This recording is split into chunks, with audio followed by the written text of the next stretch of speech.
Gas সিলিন্ডারে আগুন লাগার ফলে প্রতি বছরেই অনেক মানুষ মারা যায়, কারণ অধিকাংশ মানুষ জানেই না এই গ্যাস সিলিন্ডারের আগুন কিভাবে নিভাতে হয়। তো চলুন এই ভিডিওতে জানা যাক গ্যাসের সিলিন্ডারে আগুন ধরলে আপনার কি করা উচিত এবং কি করা উচিত নয়। তো আসলে দেখুন, যখনই গ্যাস সিলিন্ডারে আগুন ধরবে তখন আপনি যদি পানি অথবা বালি ঢেলে সেই আগুনকে নেভানোর চেষ্টা করেন, তাহলে এতে কিন্তু আপনি কখনোই সেই আগুনটি নিভাতে পারবেন না, কারণ এই উপায়ে কখনোই এয়ার কন্ট্যাক্ট বন্ধ হবে না, যার ফলে আগুনটি কখনোই নিভানো যাবে না। আর যেহেতু আগুনটি রেগুলেটরে ধরেছে, সেক্ষেত্রে ভয় না পেয়ে যত তাড়াতাড়ি পারুন রেগুলেটর বন্ধ করে দিন। আর যদি আপনি হাত দিয়ে বন্ধ করতে ভয় পান, তাহলে কোনো বালতি দিয়ে সিলিন্ডারকে এইভাবে ঢেকে দিন, আর এতে করে এয়ার কন্ট্যাক্ট বন্ধ হয়ে যাবে আর আগুন নিভে যাবে। আর যদি এর পরেও আগুন না নিভে, তাহলে একটি কাপড়কে পানিতে ভিজিয়ে সিলিন্ডারের চারদিক দিয়ে পেঁচিয়ে দিন, যার ফলে এয়ার কন্ট্যাক্ট বন্ধ হয়ে যাবে এবং আগুনটি নিভে যাবে। ভিডিওটি চাইলে আপনার পরিবারের সদস্যদের কাছে শেয়ার করতে পারেন, যেন সবাই এই সম্পর্কে অবগত হতে পারে।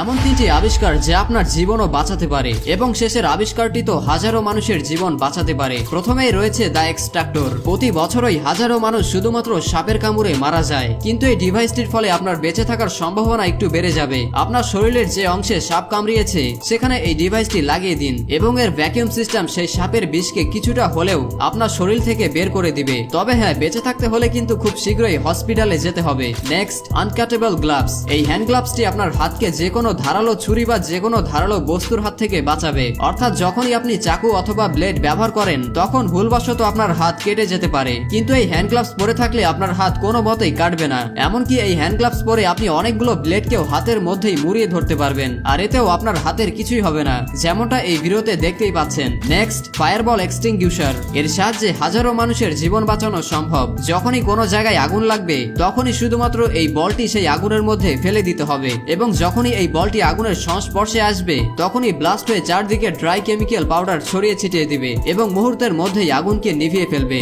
আজকে আমি মোস্টপ্লে অ্যাপ সম্পর্কে বলবো। মোস্টপ্লে হলো বাংলাদেশের সবচেয়ে মজার এবং বিশ্বস্ত ফ্যান্টাসি গেমিং অ্যাপ। এখনই রেজিস্ট্রেশন করলেই পাবেন 150 টাকা ফ্রি বোনাস। তাছাড়া সাইন আপ করে আমার প্রোমো কোড এফবি টাকা 150 ব্যবহার করলেই পাবেন আরো 150 টাকা ফ্রি বোনাস। মোস্টপ্লে দিচ্ছে প্রথম ডিপোজিটে 100% বোনাস এবং দৈনিক 25% রিলোড বোনাস। সাথে থাকছে সাপ্তাহিক 10% ক্যাশব্যাক বোনাস এবং প্রতি রেফারে 1200 টাকা আনলিমিটেড। এই বিপিএল এ মোস্টপ্লে দিচ্ছে 1 কোটি টাকা বাম্পার বোনাস। স্পোর্টস এ সর্বোচ্চ ডিপোজিট এবং টার্নওভার করে জিতে নিন আপনার বোনাস। আমার পিন কমেন্ট থেকে মোস্টপ্লে অ্যাপে বিনামূল্যে রেজিস্ট্রেশন করুন, অসংখ্য বোনাস নিন এবং উপার্জনের যাত্রা শুরু করুন। শুভকামনা। আপনি কি কখনো ভেবে দেখেছেন এরোপ্লেনে থার্মোমিটার নিয়ে যাওয়া নিষেধ কেন? এর পেছনের আসল কারণটা কি? তো চলুন এই ভিডিওতে জানা যাক। যদিও একটি থার্মোমিটার কাচের তৈরি জ্বর মাপার সাধারণ এক উপকরণ, কিন্তু এ ধরনের থার্মোমিটারের মধ্যে মার্কিউরি থাকে, আর এই মার্কিউরি এমন এক ধরনের লিকুইড মেটাল যার শুধুমাত্র এক ফোঁটা অ্যালুমিনিয়ামকে সঙ্গে সঙ্গে গলিয়ে ফেলতে পারে। আপনাকে বলে রাখি, এরোপ্লেনের অধিকাংশ বডি পার্ট অ্যালুমিনিয়ামের দ্বারাই তৈরি হয়, আর যদি ভুল করেও থার্মোমিটার ভেঙে এর মধ্যে থেকে এক ফোঁটা মার্কিউরি প্লেনে পড়ে যায়, তাহলে পুরো প্লেনকে ফুটো করে ফেলতে পারে, যার পরিণামস্বরূপ অনেক বড় একটি দুর্ঘটনাও ঘটতে পারে।